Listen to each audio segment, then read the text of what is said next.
برنامج منصور أرينا الحلقة الأولى مع أسطورة كرة القدم الإماراتية إسماعيل مطر.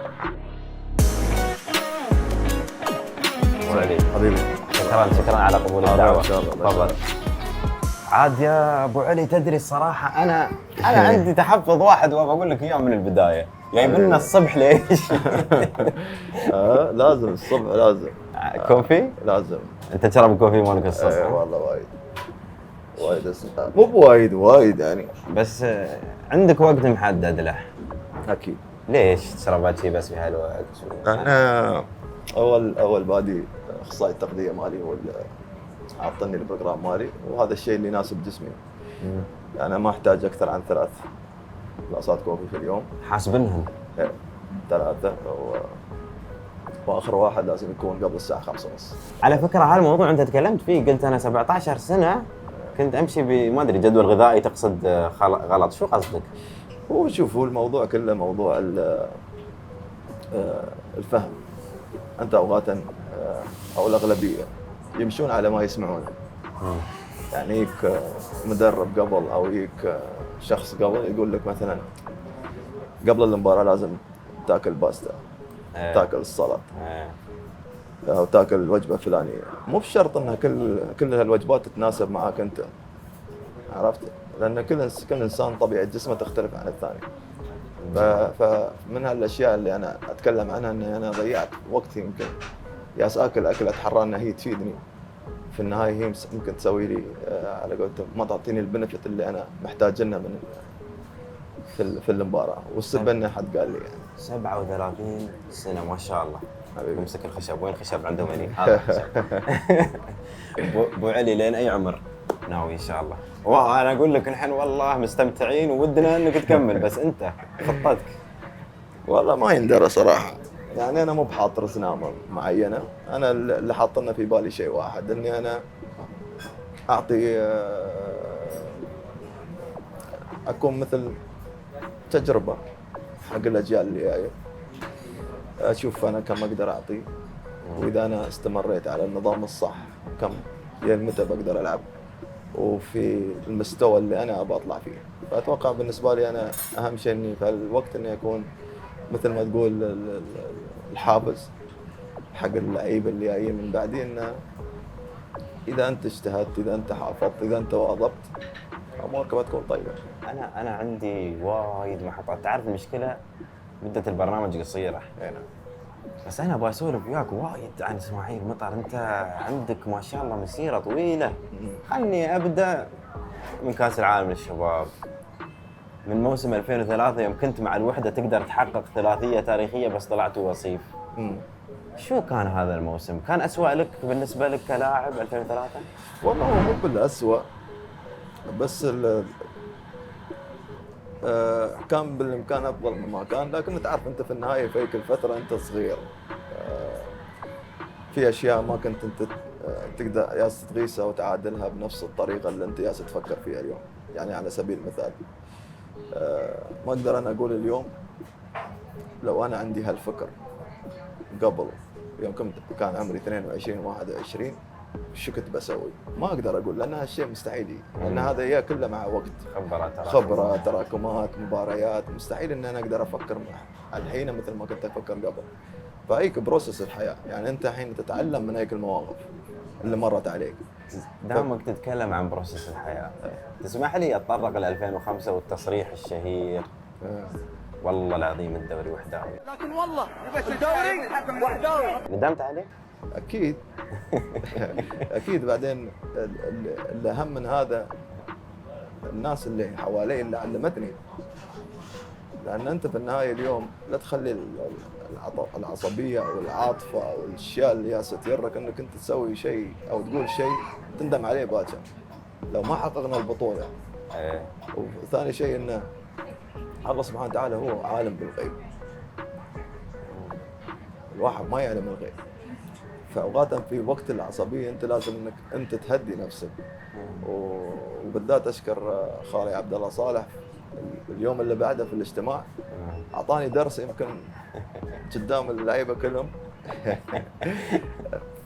فهالدرس يا اليوم انا تعلمت منه، لو هو ما قال لي يمكن انا استمريت في عليه. وايد ناس يمكن ما يعرفون انه عبد الله صالح الاداري القدير اللي يوجه له تحيه، وبدر خالق. إيه نعم خالق فتربطك ايضا في صله قرابه. إيه نعم. جميل جدا. انزين، تدري انت لين الحين من اسمع زميلي الحلو والجميل فارس عواد يقول الكره توصل لاسماعيل، اتخيل تكملتها يا على عيني ما تبكيك يا اسماعيل. الله يا اسماعيل، يا على عيني ما تبكيك ان شاء الله. الله يحفظك دنيا واخره ان شاء الله. اسماعيل مطر يسجل اول الاداء. شو كان احساسك عقب ما سمعت هالتعليق؟ عاد فارس طبعا معروف بارتجاله الحلو، بس يعني احسها جمله استوت خالده عندنا في كرة تعرف هو الشيء الاجمل من هذا طبعا تحيه حق معلقنا الكبير فارس عوض، حق اخواننا كلهم المعلقين الاماراتيين. طبعا انا بالنسبه لي المهم والاهم هو ان نحن فزنا. الشيء الجميل بيكون طبعا حق فارس، لانه هو التوقيت اختار فيه الجمله او الجمله اللي طلعت فيها، فتبقى له هي اختارها في وقت مناسب، اختارها يطلعها في الوقت المناسب. فاوقات ان هالاشياء مثل ما قلت لك نفسه انك انت تحاول 4 لاعبين، وبعدين يوم تي الوقت انك انت لازم تسجل شوط الكوره برا، فمجهودك اللي انت سويته كله ضاع. فاتوقع انه بالنسبه لي هالشيء يعني اكيد بيكون شيء شعور جميل تسمعه. عرفت؟ انت انسان حساس؟ مو بوايد حساس اكيد يعني، بس انه انا احسك حساس، لانه يعني شوف لاعب ما تنزل دمعته الا لشيء عظيم. ليش صحت بعد ما سجلت على السعوديه؟ كان شي ردة فعلك هستيرية، كأنك كنت مضغوط وفتحت، وطبعا نحن كنا مضغوطين اكثر عنكم بس يعني كأنك كنت مضغوط وفتح يعني خلاص حسيت بارتياح، صح ولا شو كان؟ بالضبط، يعني هي الظروف في مباراة السعودية كانت مختلفة عن جميع المباريات. يعني أول شيء كون المنتخب السعودي يمتلك ما بنقول أفضل منتخب بأمانة، المنتخب العماني كان من ذيك الفترة كان تقريبا هو من أفضل المنتخبات اللي موجودة. كان جيل خرافي، كان جيل خرافي. بس العناصر اللي موجودة في السعودية عناصر ثقيلة. تعرف انها يمكن في نات لحظه ممكن تخلص عليك المباراه. طبعا الكل ما قصر في كل المباراه، سواء مايد، خط الدفاع، النص، اللاعبين كلهم ما قصروا، وغير الضغط اللي كان نحن اوريدي حاصلينه من قبل المباراه. واهميه المباراه والجمهور واصل الملعب قبل المباراه يمكن 7-8 ساعات يقولوا لك الاستاد فل. ترى هذا كله ضغط. وغير هذا ان توقيت الهدف والفرص اللي ضيعناها، جاتنا كذا فرصه مثل هالمباريات انت محتاج اغلل الفرص. والله ما الومك، نحن كنا في المدرج وكنا كذي نتنافر. انت احسك من اللعيبه اللي ما يعني ما اقول لك ما تنضغط، بس احسك دائما تدخل الملعب مرتاح.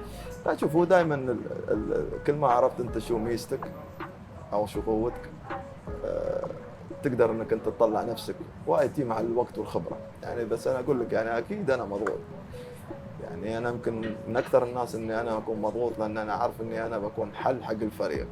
اذا الفريق بيفوز لازم اني انا اكون طرف كبير او مؤثر حسب ان الفريق يفوز. فمثل هذه الاشياء يعني تعرف انت اكيد دائما اوقات انت تاثر عليك انت، بس البريشر ترى هو هذا حالات البريشر، يعني انك انت تكون عندك المسؤوليه والاحساس بالمسؤوليه شيء جميل. يعني هذا شيء جميل صراحه، وانا احب اعيش هالشيء، احب اعيشه وبالعكس يعني تخيل في مجال انت تحبه. يعني صدق الحين موضوع انك وقعت عقد الوحده بدون ما تشوفه؟ ما تكلمنا وايد، يعني ما فرض راي، يعني لا هم قالوا لي اياه انا وقعت. زين، ياك خلال مسيرتك ياك عرض من العين؟ والله ما اتذكر اذا يعني اكيد في عروض، بس ما في عرض ذي او يعني وبيوصلني انا. عرفت؟ يعني اكيد في عروض شفويه تمنيت انك تلعب في الدوري السعودي؟ ليش لا، بالعكس لان مثلا دوري شعبيه كبيره، جماهير، في متعه، مو بتقليلا من دورينا، بس الكل شايف واضح حق العيان يعني، عرفت؟ هي موضوع الحضور الجماهيري اللي يزين الدوري السعودي. نيس لسؤال صعب. إيه. اهلاوي، نصراوي، التاوي، شوف هلالي؟ انا قلتها من البدايه قبل، انا بديت في التسعينات، انا ما افكر في الناس شو بيقولون، انا افكر في اللي انا ابغي اقوله. اللي انا ابغي اقوله ان انا بديت في الدوري السعودي، احب نادي الشباب السعودي. مع مرور الفترات خلاص الشباب السعودي ما استوى فريق الشباب السعودي، وفي عناصر وجيل معين كان في الشباب السعودي كان احب اشوفهم هم يلعبون كوره.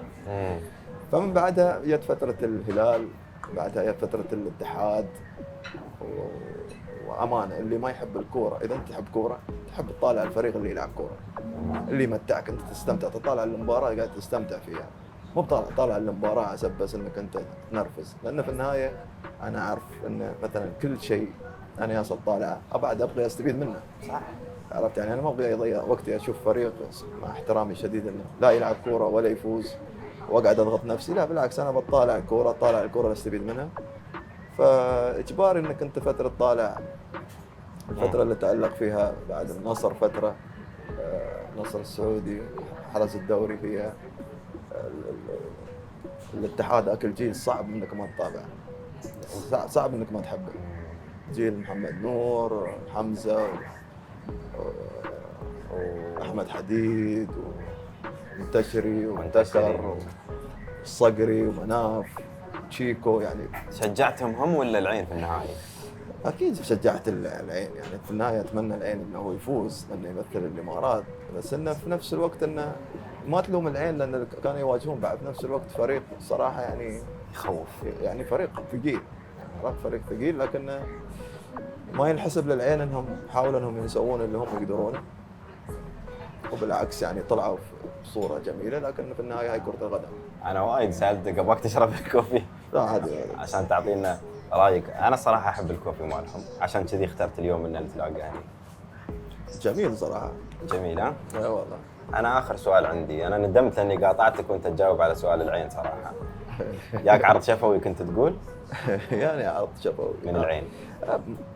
من الامارات، يعني انت يوم بتكون لاعب زين اكيد بتقع عروض. يعني عرفت يعني في النهايه يعني مو بقول لك انه ما جتني عروض، بس اكيد في عروض تي من العين، يا الاهلي في الزمانات، يا انديه كثيره في الامارات، بس في الناس ما يتكلمون لانهم يعرفون انه مستحيل ان اسماعيل بيطلع. مستحيل تطلع من الوحده. اكيد. لا ما انتهيت، لا ما انتهيت، توني معك يا اجمل العمر ابتديت، يا اجمل العمر ابتديت. هذا السمعه في 37 سنه بهدف تاريخي. منو تشجع في اوروبا؟ الكل يعرف ان انا اشجع، انا اساسا ميلاني. اشجع ميلان. اليوم انا وياك نلعب ديربي ميلان وانا اشجع الانتر ترى. تشجع الانتر؟ نعم. ما شاء بس الله. ابراهيموفيتش مولع عندكم. والله ابراهيموفيتش يعني اعتقد انت تعتبره احلى مثال حق اسماعيل مطار. احنا عندنا ابراهيموفيتش بس خاص فينا. لا هو شوف انا بقول لك ابراهيموفيتش من اللعيبه اللي من استوى، هو اصلا من افضل اللعيبه اللي موجودين مروا على مستوى العالم، مو من اليوم او البارحه، هذا شيء طبيعي يعني. من استوى ابراهيموفيتش هو من اللعيبه، لكن تعرف اوقات ما في انسان كامل كما الله سبحانه وتعالى. نعم. بس انا دائما اعتبر ابراهيموفيتش من افضل اللعيبه اللي موجودين في العالم، لانه يقدر يسوي لك شيء ما حد يقدر يسويه. يسجل بطريقه ممكن حد يقدر يسويها. لكن في النهايه ابراهيموفيتش يمكن تعلم من اخطاء الماضيه. ابراهيموفيتش عنده الاراده، عنده الرغبه، عنده صلابه ذهنيه، واوقات الشيء اللي يفتقدونه نجوم كثار في العالم موجود عند ابراهيموفيتش. انه هو واثق من نفسه لدرجه انه ما قادر يشوف انه في ناس يعني وصل لدرجه العظمه، والعظمه لله سبحانه وتعالى، لكن اوقات انت كلاعب محتاج انك انت تكون عندك هالصلابه الذهنيه اللي عند ابراهيموفيتش. شو نظرتك للاحتراف؟ تحس ان اللاعب لابد يكون مع النادي اللي طلع معاه؟ يعني مثلا انت اسماعيل وحداوي، هل تحس ان انتقالك مثلا للنادي مثل العين شباب الاهلي خيانه للوحده؟ شوف، هي طبعا ترجع حق طبيعه المجتمع اللي انت عايش فيه في الاول والاخير. اكيد يعني مثلا الحين لويس انريكي طلع من ريال مدريد راح برشلونه، لويس فيجو. عرفت؟ في معامله جمهور ريال مدريد لويس انريكي ما كانت نفس الطريقه اللي يوم طلع فيجو ريال مدريد. والسبب ان فيجو كان لاعب مؤثر ونجم، لويس انريكي كان لاعب ما اقول لك انه اقل من فيجو كلاعب. فهي مساله انك انت بعد لازم تحسب الامور هذه كلها تكون مقياس. لكن في النهايه مثل ما قلت لك الاحتراف يبقى احتراف، الاحتراف يبقى احتراف. النادي يدور على مصلحته ومن حق اللاعب اللي يدور على مصلحته، عرفت؟ ففي النهايه ترجع حق شخصيه اللاعب نفسه، حق الوضع والاسباب اللي هو يبي يطلع منها، ليش طلع من النادي. ففي عوامل مثل ما قلت لك، اوقات في ناس يحكمون على لعيبه طلعوا من انديتهم مجرد كلام سمعوه. فهذا شيء غلط، لانك انت ما تعرف شو الديتيلز، ما تعرف شو اللي داخل، ما تعرف انت شو صار، شو الاسباب اللي خلت اللاعب انه يطلع. فدائما الحكم على الشيء من مجرد الانطباع او من الاشياء اللي انت سمعتها ظلم ترى. اعتقد واحد من ربعنا المعلقين سماك فيلسوف، صح؟ ايه فارس، اتوقع فارس. اعتقد فارس وعامر واحد منهم، نوجه لهم تحيه كلهم. والله ما شاء الله عليك، فيلسوف في الملعب، حكيم خارج الملعب. انا محظوظ اني جالس معاك والله. حبيبي الله يسلمك، الله يسلمك. بس بعدني ما ختمت، باقي لي بس سؤالين ثلاثه. خذ راحتك خذ راحتك. الله يطول عمرك. كنت بسالك عن، انت كولكتر للساعات صح؟ تحب الساعات، تحب تقتنيها. ايه. ها؟ بتخبرنا، بتطلعنا على السر كم اغلى ساعه عندك؟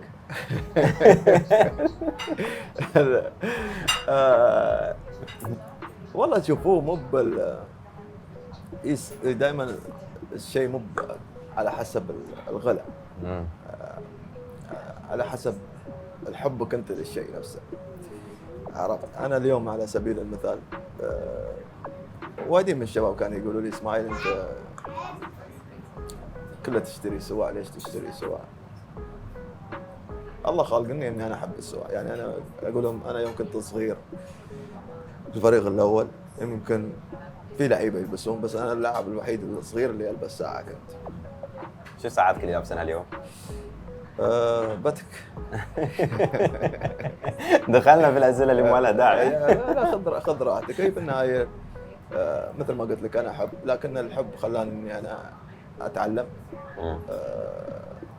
حبيت السواع، حبيت اخذ السواع اللي طبعا اللي تكون فيها هاي ديماند، نفس الانفستمنت.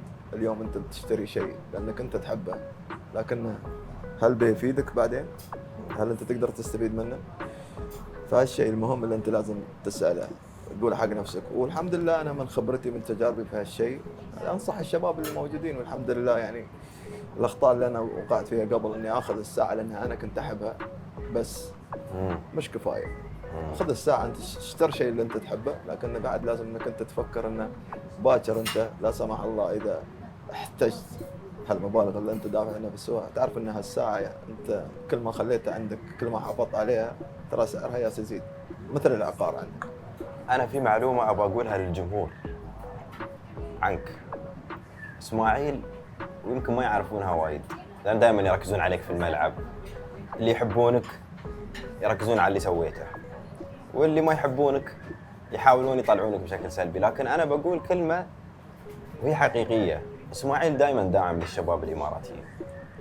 دعمه اولا لربعه في الملعب الصغار في السن، ويعتبر نفسه قدوه لهم. اسماعيل داعم لخارج، حتى في خارج الملعب. يعني حتى نحن على سبيل المثال، وانا متاكد ما شيء خلى اسماعيل مطر اليوميه معانا غير دعمه، لان المذيع اماراتي صغير يبغى يدعمه. شكرا لك. حاضرين يا اخي. واصحاب الكوفي والمصورين كلهم مرحبا اصحاب، كلهم شباب مواطنين. فانا اشكرك لانك انت مش مجرد اسطوره في الملعب، ومش مجرد شخص صيحتنا فرح. الله يسلمك. انت اكثر من كذي يا اسماعيل. الله يسلمك. هاي شهاده اعتز فيها وطول لي بعمرك. هذا واجب اولا. الشيء الثاني والاهم، في ناس وايدين دعموا اسماعيل في مسيرته، الناس ما تعرف. هم ساعدوا اسماعيل انه يتجاوز الصعاب، ساعدوا اسماعيل انه يوصل للمكان اللي هو وصل له. فاكيد في النهايه دورك انك انت يا تقدم المثل او تقدم الافضل. وان شاء الله احنا دائما، وانا دائما ان شاء الله اسعى اني انا اقدم الافضل، مو بس لان اسماعيل شوف اسماعيل سوى اسماعيل، لا بالعكس، هذا فضل البلاد علينا وايد. ادري يعني انا هالمعلومه ذكرتها لانك انت ما تبغى حد يعرفها، بس انا بذكرها وذكرتها. فهي مثل ما قلت لك هذا الوالد المؤسس رحمه الله عليه الشيخ زايد، وصاحب السمو رئيس الدوله الشيخ خليفه، والنائب ولي عهد ابو ظبي سمو الشيخ محمد بن زايد، هم اساسنا، هم اللي هم ياسين يعلمونا التوجهات اللي احنا لازم ناخذها. واجبنا نحن اليوم كمواطن، او واجبي انا كمواطن اني انا افيد الدوله بكثر ما اقدر، لان حسب اسماعيل هذا واجب علينا. جميل جدا. انا عندي طلب صغير اخير، ودي انك تقول للمتابعين يسوون لنا سبسكرايب ويتابعون برنامج منصور ارينا. شو يسمونه؟ سبسكرايب، اشتراك. انت بالصبح تعطينا مصطلحات بالانجليزي، وقفت على هذا. الحين انت ترى فاجأتني يوم تعرف يوم يجيك مصطلح دائما انت ما تستخدمها. تعرف اوقات ان احنا المصطلحات اللي نحن دائما نتكلمها في مجال الكوره. اي صح. فالمجال اللي نحن نستخدمها، فالكلمات دائما تتردد علينا، فاحنا دائما نستخدمها بهالطريقه. فانا افضل ان اقولها على اشتركوا على قناه منصور ارينا ومنصور ولد بلادكم، ويستاهل الدعم، ونتمنى انكم ان شاء الله تدعمونا ان شاء الله، شكرا تشلون وتدعمون المواطنين في كل المجالات. شكرا لك يا اسماعيل مطار، سعدت. دائما احب اللقاءات معك يا حبيبي. الله يسلمك يا اخوي منصور، الله يعطيك العافيه ان شاء الله. جبت لنا الفانيله؟ والله تعرف الحين توك تكلمت قلت اني انا نسيت مجهزنا. خليته فوق نزلت على البيت. خلاص انا واحد انا بجيب لك اياه ان شاء الله. بنباها لان محبينك كثار، ونباها موقعه منكم فانيله اسماعيل مطار، على اساس واحد من المشتركين واللي في التعليقات ياخذ ويفوز بالسحب ان شاء الله. ان شاء الله بدال الفالين اجيب لك فالينتين بعد. شكرا لك. الله يسلمك ان شاء الله. ليديز اند جنتلمان، اسطوره الامارات اسماعيل. حبيبي الله يسلمك. شكرا. مشكور يا نصير.